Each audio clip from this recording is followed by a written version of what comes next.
ایک صاحب کپڑے کا کام کرتے ہیں، میرا ان سے پیار کا رشتہ ہے. تو ایک موقع پر میں نے ان سے کہا کہ آپ کا وضو درست نہیں ہوا، وہ صحیح کر لیں. کہنے لگے اللہ قبول کرنے والا ہے، اللہ قبول کرنے والا ہے. میں نے کہا یہ بتائیے کہ جو کپڑا 100 روپے گز ہو وہ 25 روپے گز اگر آپ سے لیا جائے تو آپ 25 روپے قبول کر لیں گے؟ ہنسنے لگے. کہنے لگے آپ نے تو ریٹ بڑا لو کر دیا ہے، پورا 75 کا ہی نقصان ہو گیا ہے. اتنا لو ریٹ کر دیا ہے کہ 25 روپے میں ہی دے دوں. میں نے کہا تو عجیب شخص ہے بھائی، عجیب بیوقوف ہے، عجیب تیرا انداز ہے کہ دنیاوی مال میں تو قبول نہیں کرتا. اور یہ تو بات دکاندار کی ہے.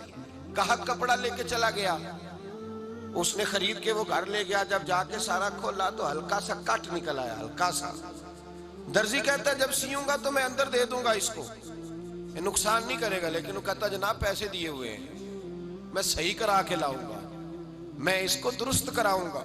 ایسے تھوڑی ہے کہ جو مرضی مجھے دے جائے، میں کو بیوقوف ہوں. اس نے اٹھایا وہ تھان، پھر 150 کا تیل لگایا، پھر بازار گیا، شہر گیا، پھر اس کو جا کر کے رکھا اور جلال بھی کیا کہ جناب آپ کس قسم کے دکاندار ہیں، جعلی سودا بیچتے، پیسے صحیح کے لیے اور دیا آپ نے مجھے کٹ والا کپڑا. ہمارا دنیاوی معاملات کے اندر نظریہ اتنا کڑا اور سخت ہے کہ آپ قبول نہیں کرتے ہلکا سا بھی کٹ ہو. 2 درجن آپ بازار سے کوئی چیز خرید کے لائیں تو 2 دانے ٹھیک نہ نکلے تو ساری واپس کر آتے ہو کہ میں نہیں قبول کرتا. اور جب رب رسول کی باری آتی ہے تو کہتے ہیں جیسا مرضی ہوگا قبول کر لیں گے. بھئی تو اپنے بارے میں سوچنا، تیرا ذاتی نظریہ کیا ہے؟ تو چھوٹی سی چیز بھی قبول نہیں کر رہا اور وہاں تو کہتا نہیں نہیں اللہ معاف کرنے والا ہے، اللہ بڑا مہربان ہے.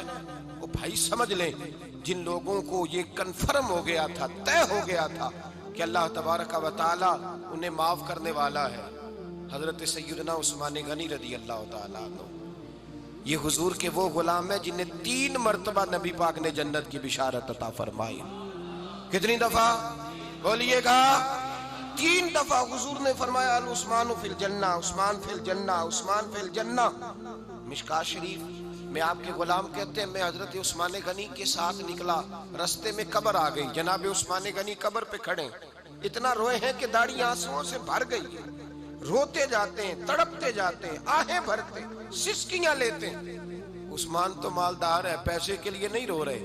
عثمان تو بہت بڑے صاحب وجاہت ہے، کسی دنیاوی منصب کے لیے نہیں رو رہے، روتے جا رہے ہیں، روتے جا رہے ہیں. بازو تھاما، میں نے کہا حضور بس کریں، آپ کو تو 3 مرتبہ نبی پاک نے جنت کی بشارت دی ہے.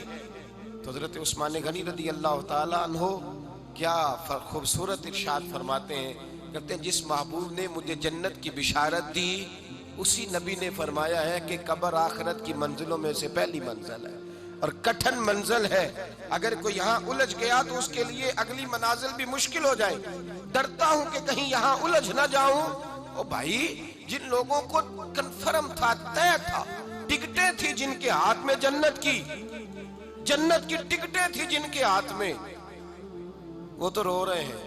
اور یہاں خطیب صاحب روز جنت بانٹتے ہیں. یہاں بہت بڑا سودی محفل نعت کرانے والا جو سود کا دھندا کرتا ہے وہ جنت کی ٹکٹیں بانٹتا ہے. وہ کہتا ہے میں نے دے دی ہے 4 عمرے کے ٹکٹ تو میں جنتی ہو گیا. نعت خان صاحب آئے تھے اور وہ 20-25 لوگوں کو جنتی بنا گئے. ام حسبتم ان تدخلوا الجنہ، رب فرما رہا ہے تم نے آسان سمجھ رکھا ہے تم جنت میں چلے جاؤ گے.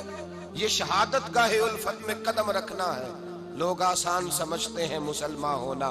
بھائی اللہ تبارک و تعالیٰ کی رحمت کے سبب ہی لوگ جائیں گے. لیکن اگر ہم نے رحمت کو ہی ناراض کر لیا، اگر خدا کے فضل کو ہی، یہ بات درست ہے کہ اللہ کی رحمت قیمت نہیں مانگتی، بہانہ تلاش کرتی ہے، پر کوئی بہانہ بنانا تو چاہیے نا. کوئی بہانہ تو بنانا، کوئی توجہ تو کرنا، اس پر تھوڑا غور تو کرنا.